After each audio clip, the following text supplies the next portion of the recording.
Hey everyone, welcome back to Living by the F Word. We are on episode 3 of the Get to Know Me series, and I'm so stoked for this one. This one is going to be all about festivals, festival life, and how I've been involved in the festival industry for close to a decade. So I hope you enjoy it. Let's get it going. Roll the intro.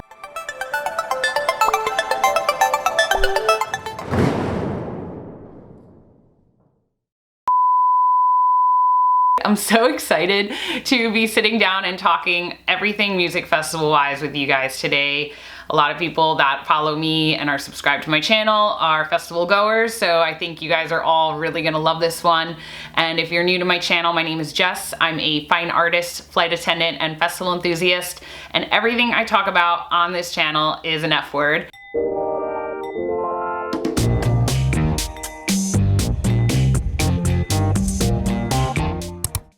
I would have to say that festivaling is one of my biggest hobbies, if not my biggest hobby. Everyone calls me the festival queen. I've been doing festivals for so long, and I have a lot of questions to answer. This might be the longest one of the series, so let's get into it right now. Question number 1 is, what type of music do you listen to?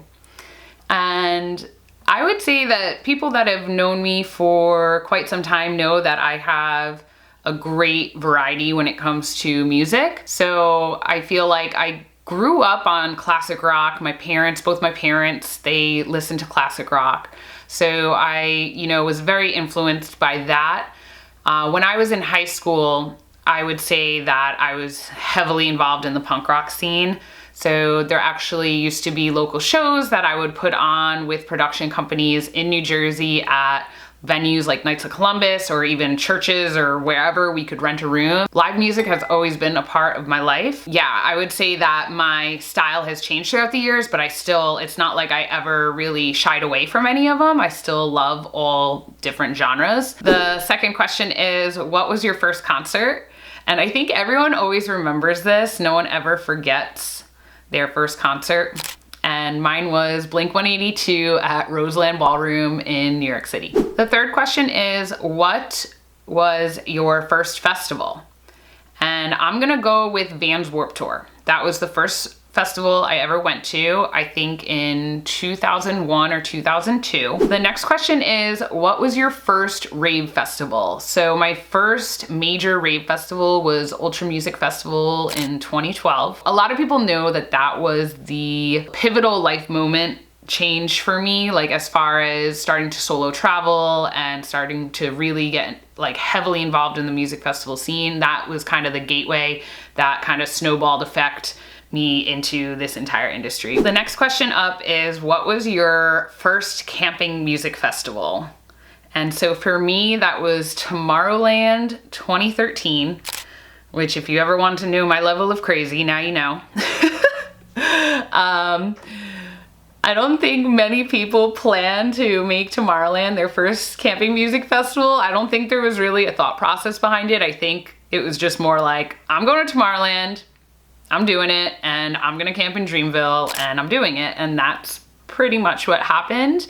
So I actually camped there alone as well, because my best friend Ariel that I went to Tomorrowland with, she's not the camping type. At least at the time she wasn't. She's really transformed. I'm really proud of her. But at the time she was not into, I don't want to camp here. No. And so she was staying with a family relative, and I was like, no, I'm doing the camping experience. I'm gonna do the Dreamville pre-party and all that stuff. And so I had this little tiny tent that I borrowed from a family friend that was in my backpack. That's how tiny it was. So when you're talking about the most underprepared ever for a camping music festival, I pretty much had a tent and my clothes, and that was it.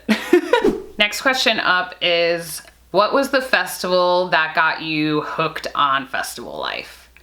And this is kind of a tricky one, because I feel like the more festivals you attend, and then you learn about more festivals, and then you want to attend more festivals, and then it just becomes this whole big kind of chain reaction of learning experience through festivaling and meeting friends and just having this amazing community. Yeah, I think this is a little difficult. So I would say that, like I said before, Ultra was kind of like the gateway for me as far as like, especially with electronic dance music. That was the opener for me in 2012.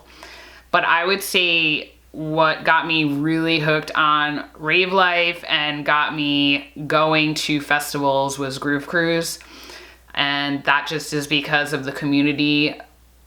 You know, Groove Cruisers are the best. The GC fam is so amazing, and I learned a lot from them, and I traveled to a lot of different festivals with different Groove Cruisers or met up with them at different festivals all over the world.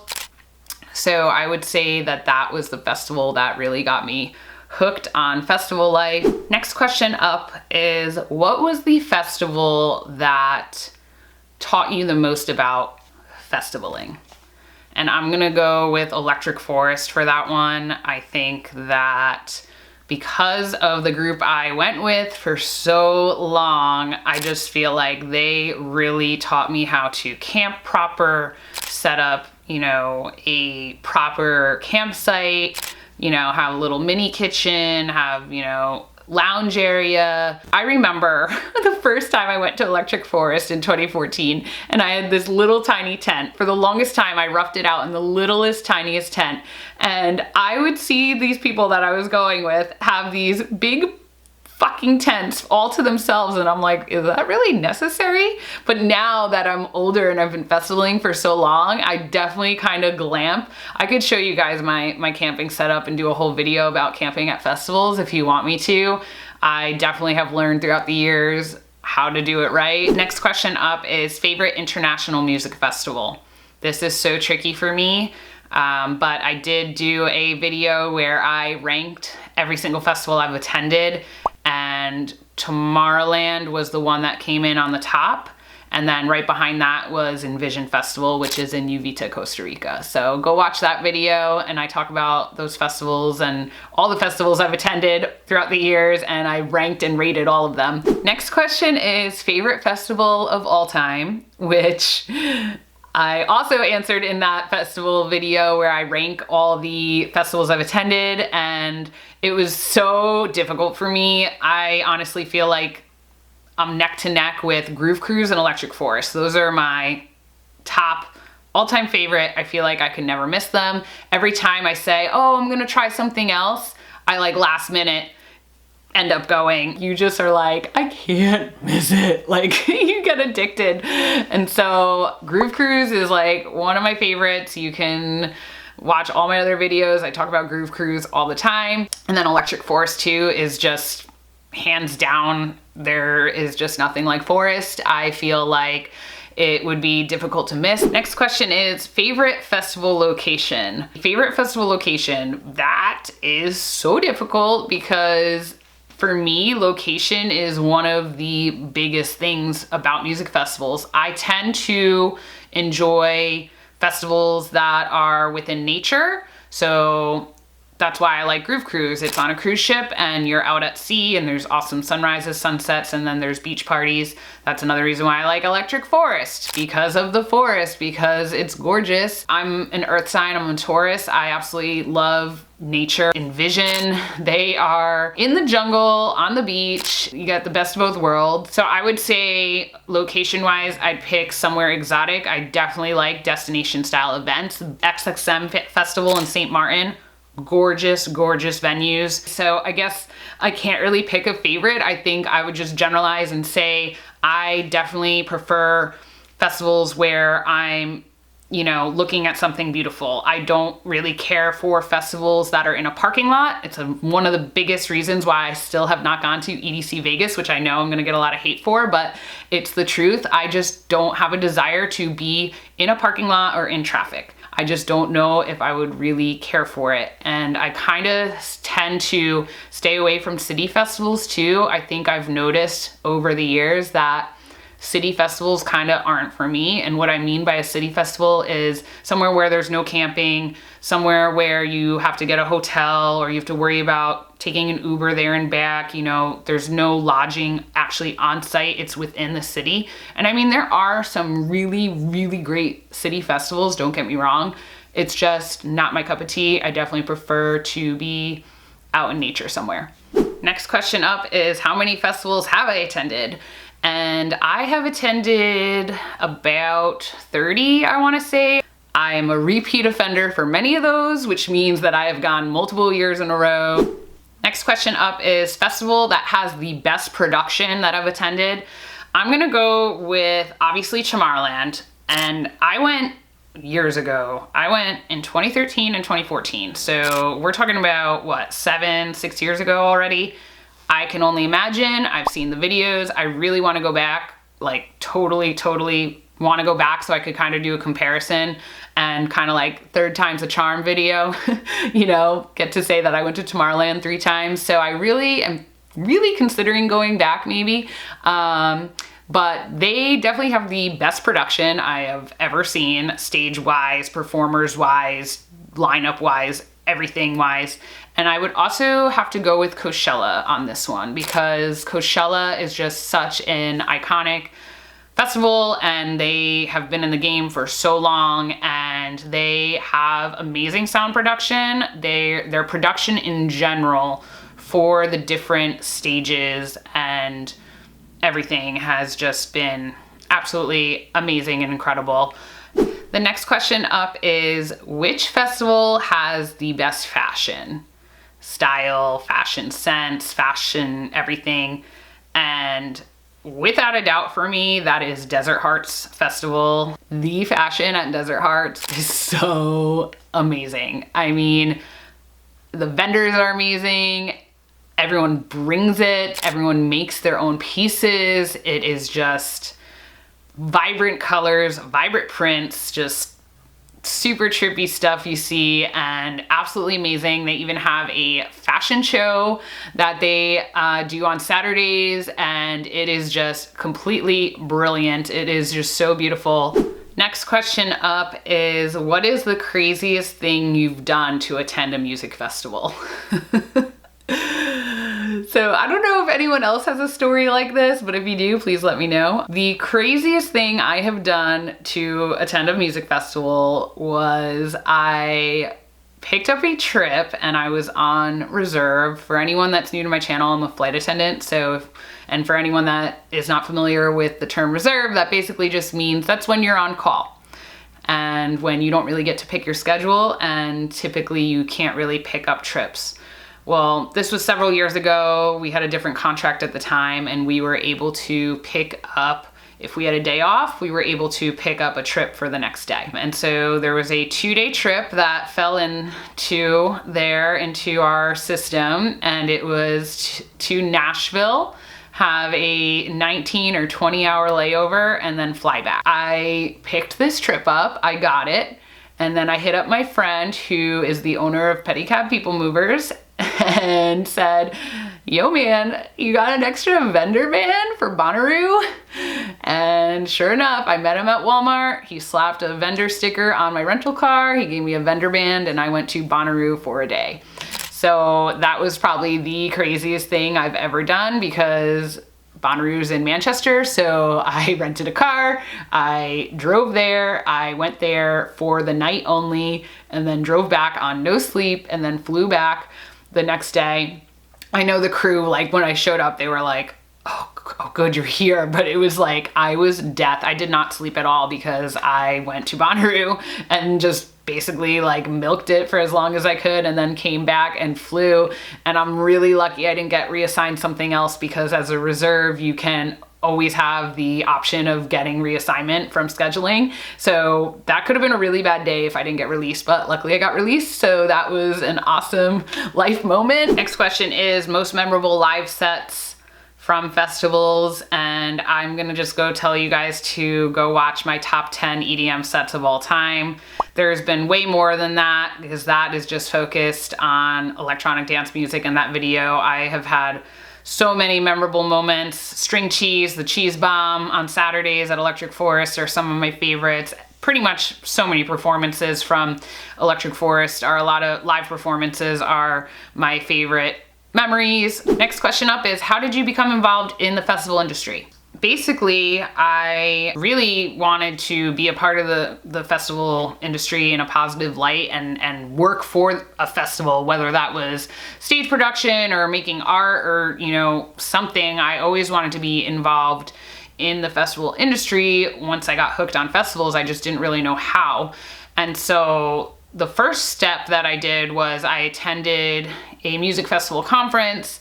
At the time, it was called the International Music Festival Conference, and it was in Austin. And I went down there as a blogger. I basically had just created my blog. I didn't know anything about PR or getting involved with covering festivals. And so I invested and bought a ticket to attend that festival conference, and I met a lot of people that I am now friends with that are within the festival space that I've networked with and they've provided me opportunities, and I have been able to use my creativity with my videos and my writing to cover festival events. So that's how I first started getting involved within the festival space. And then I kind of stopped writing because it turned everything I loved into work. So I basically became a flight attendant, and I used to travel for fun, and then I turned traveling into work. Then I started covering festivals, and I was starting to get stressed out because then festivaling, one of my favorite things, turned into work. So I took a step back, and I kind of have not applied for press at a event in a decent amount of time, but I am trying to convert a lot of my experience and a lot of the content I would normally have on my blog on this YouTube channel here. That's probably one of the biggest things that I talk about is festival lineups, festivals in general, festival content, festival fashion. So I'm trying to kind of streamline all my content and put it out onto this channel. So make sure you subscribe if you're into festivals, if you haven't already. Who are your favorite leaders within the festival space? Wow. This might be a long answer because there are so many people that I respect and admire within the festival space. I'm gonna go with a few here. I'm gonna start with Art Gimbal, who is no longer with us. I actually posted a picture of us on his birthday last month.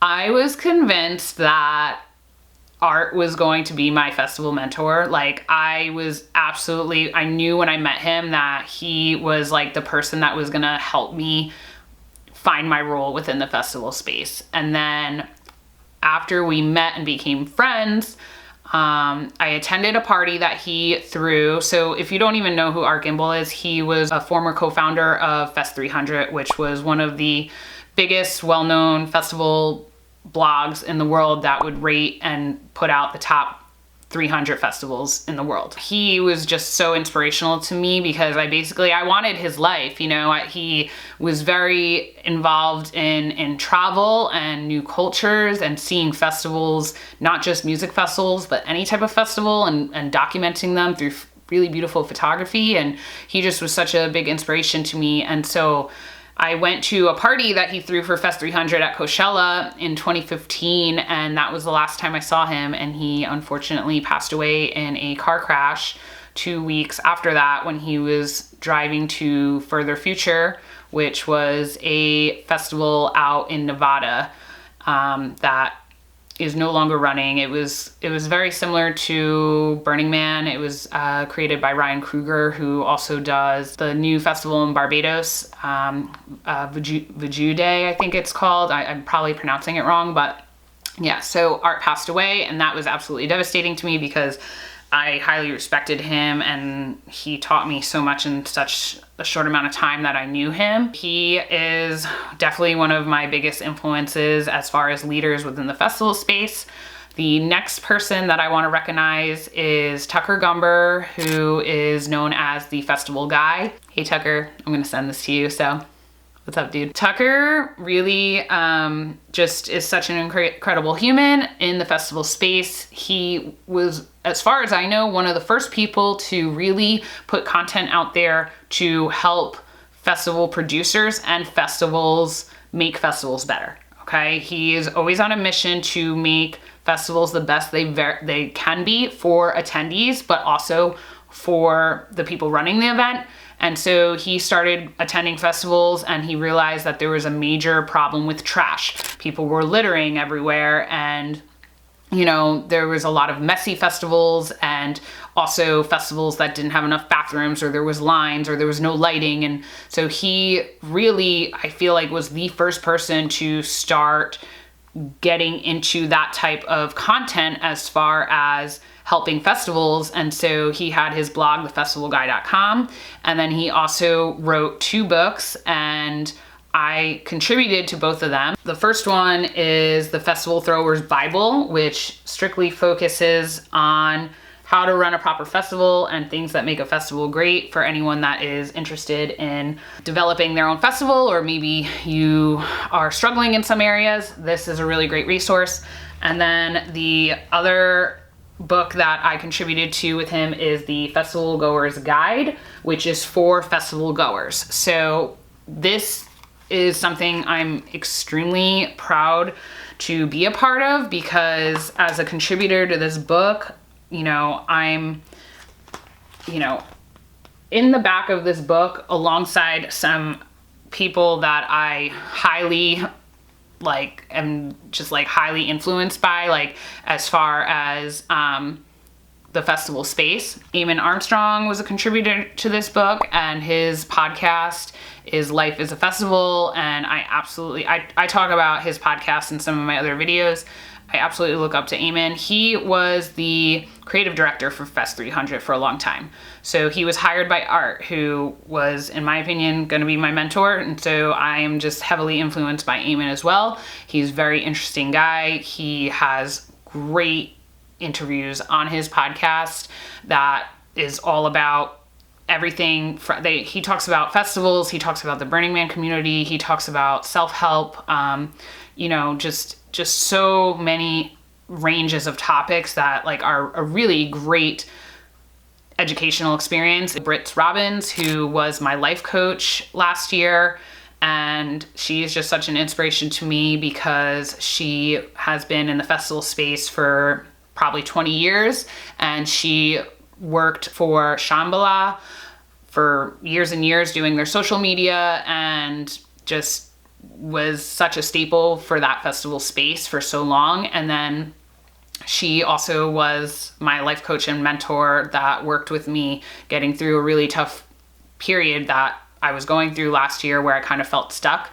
So she absolutely is another person that I would say within the festival space, a leader that I highly appreciate her. I would say Jason Buchema, who is the owner and founder of Wet Travel, the founder of Groove Cruise. He really opened up so many doors for me as far as allowing me to have media on Groove Cruise.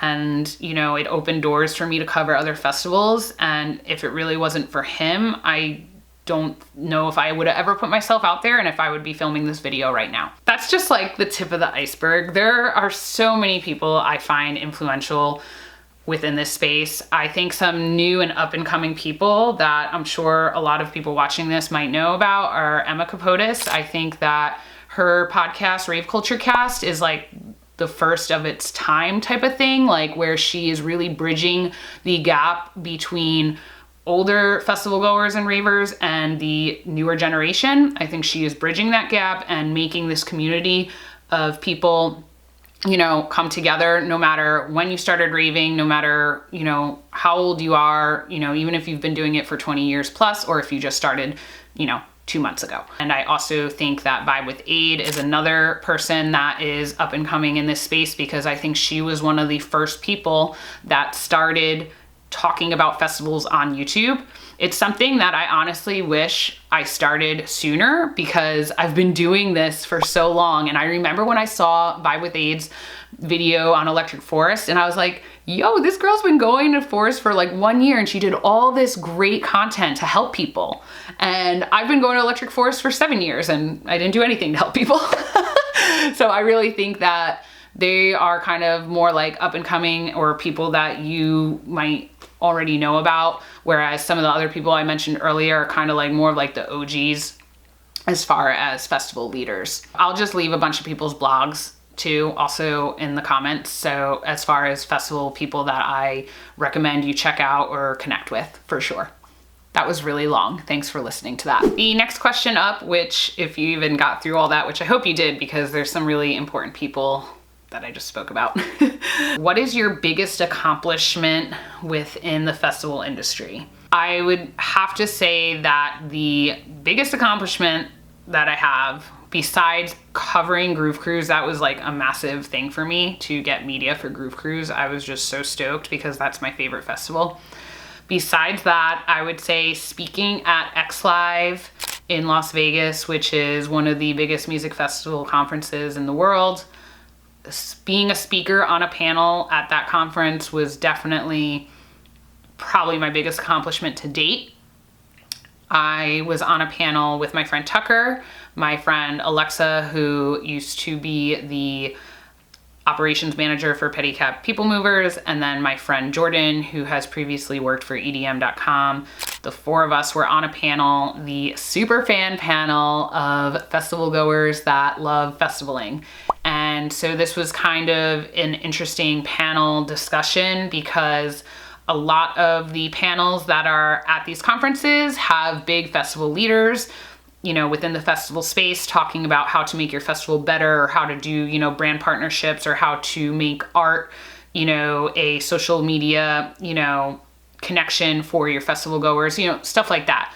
There's so many different plethora of topics, even food and drink. There's so much that goes on at conferences like X Live and Fest Forums, and there really is so much to see. But what was so great about our panel was that we were actual fans, and we kind of flipped the script, and we were speaking from a fan perspective point to all of these festival creators, saying, hey, listen, you know, this is what works, this is what doesn't work, this is what you need to do to make a successful festival. And we had a pretty good turnout. And I would say that one of my goals for the future, maybe for next year, is to organize a panel. I would like to moderate a panel or contribute in some way to be on a panel again there. It's just such a positive experience. Or even at Fest Forums, which is another festival conference that I have yet to been able to attend.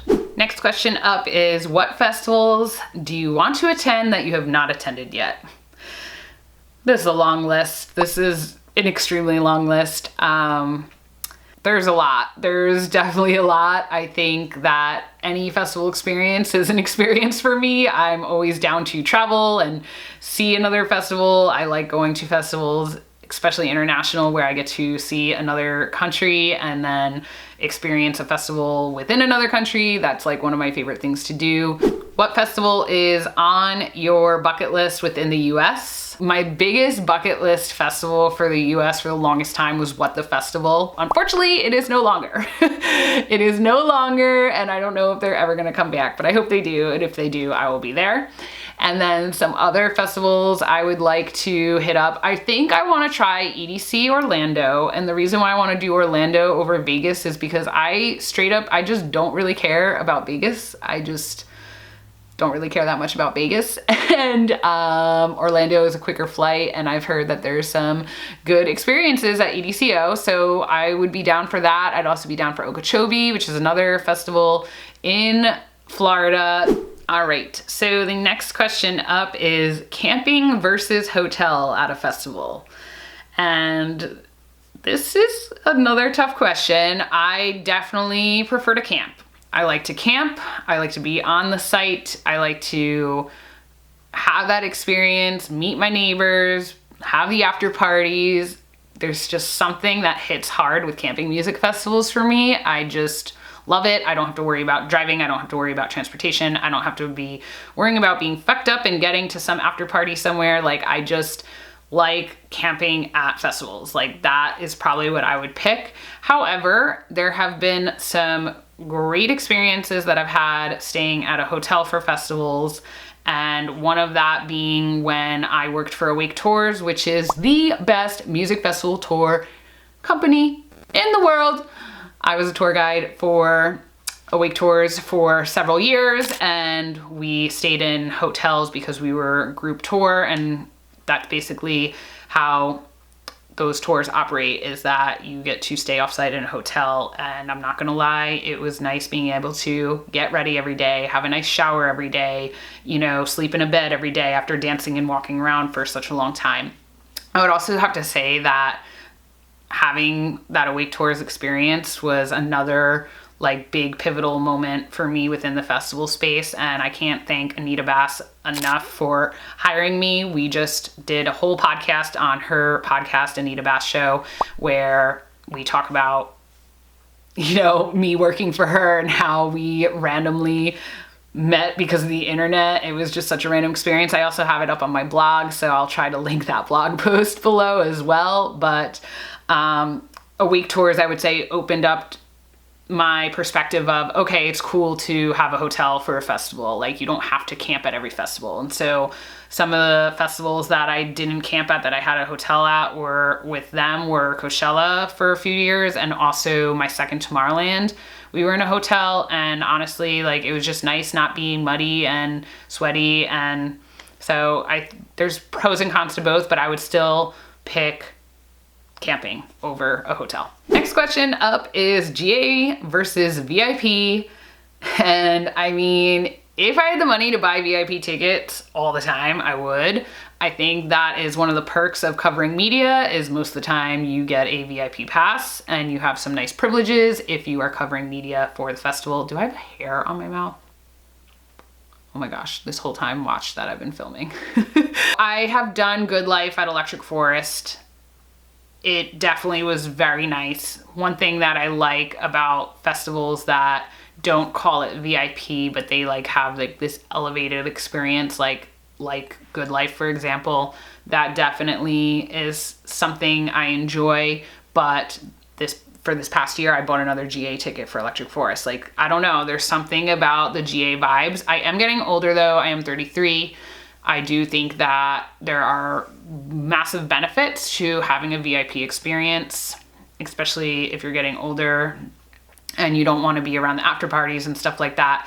I think it depends on the festival you go to. The very last question is, what are you looking forward to the most when festivals return after the global pandemic? And I honestly think it's just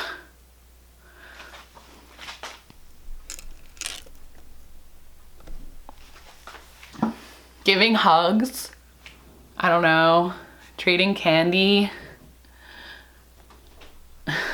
meeting new friends. I don't know. I definitely miss the social interaction and festival life so much. It is by far one of my favorite things about life. I just love festivals. I love the community. I love the fashion. I love everything about it. And I just can't wait to get back. And I'm really looking forward to meeting anyone that watches my videos at festivals. I would say that is another huge thing. Maybe possibly doing some type of meetup, like, you know, at some point, maybe by next year, my following will be big enough for that. So on that note, please share this video if you're into festivals. I absolutely would love for you to hit the like button. Please subscribe to my channel. Share this video, just screenshot it, put it on your IG stories, anything to get it out. If you are talking or writing about festival content creators, please drop my name. I would really appreciate it. I've been in the game for so long, and I'm always open to my DMs if you have any questions about festivals. I have covered festivals. I have really contributed to some amazing books and podcasts about festivals. So I like to think that I am a great resource if you are interested in anything festival wise. So yeah, thank you guys so much for watching this video. Once again, this is the Get to Know Me series. This is the Festivals is My F Word edition, and I will be coming out with several more for fashion, food, fitness, fine art, and fulfill it yourself. So thanks so much for watching. I will see you in the next one. Peace.